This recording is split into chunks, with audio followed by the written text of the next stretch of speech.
I'm John Buffington, and I've been making brooms. How I got into this idea was the Schaefer brothers that used to have the grain place out on Selvin Road. They had this broom machine, and they were getting older, and they eventually sold this grain place out. And I told them if they ever got one to get rid of that broom machine, I wouldn't mind having it. Well, they called me one day and said, "Do you want that machine?" "Yeah, I'll take it." And they said, "Well, get out here. We're taking it out of the basement. It's in my house." So my son and I, we went and got the broom machine. We brought it here to my place and set it up. And then one of the Schaefer boys came in and showed me how to make a broom. I really wasn't interested in making brooms. I just wanted the machine. It was supposed to be over 100 years old. We found some broom corn that was growing up in Pennsylvania, and the man had it advertised in the paper. So the Schaefer boy and I, we went up and we cut broom corn. Broom corn grows like regular corn. It's only a little bitty seed. The only thing you don't get an ear. At the top, instead of a tassel, the broom grows out. Well, you cut it off, you dry it, then you got to scrape all these seeds off somehow, and you got your broom straw. Of course, you got to make sure it's dry before you go to making brooms out of it. So you hang it up and let it dry, and then you start making brooms. And how you do the broom, you got to get a broom handle. You make your broom straw wet when you start, or it would break the straws.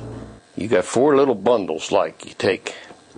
And I run them around. I try to make about 2-pound broom when I'm finished.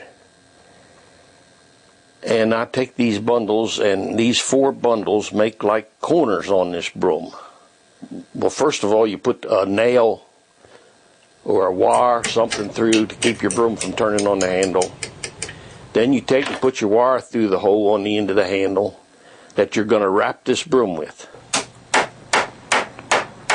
And you put these 4 little bundles around that broom handle and wrap a wire around there and get like 4 corners. It's similar to that. Then you put mostly 3-4 wraps around the bottom of it and 3-4 wraps up a little further around it. Then you come to what I guess you call the shoulder of the broom, down the sides. It makes the shoulder. And you make them a little larger.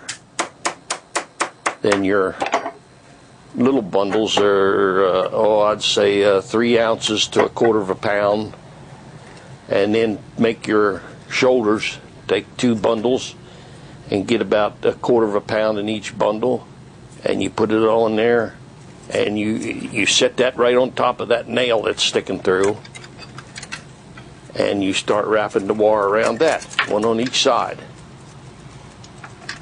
And you put another 3, 4, 6, whatever you want to put around there, wraps. Well, then you got to take and shave that down on a taper, so that when you run your last wire around the top that you see when you pick up a straw broom, you keep running this wire, a few wires at a time, a few turns at a time, and then you shave it down, and you keep doing this until you get down to the end where the thing comes all the way down to your handle. And then you put a nail in there and give your wire a couple wraps around it and cut it off. And you got your broom made. Except for the tying, you got to let it dry out before you tie it.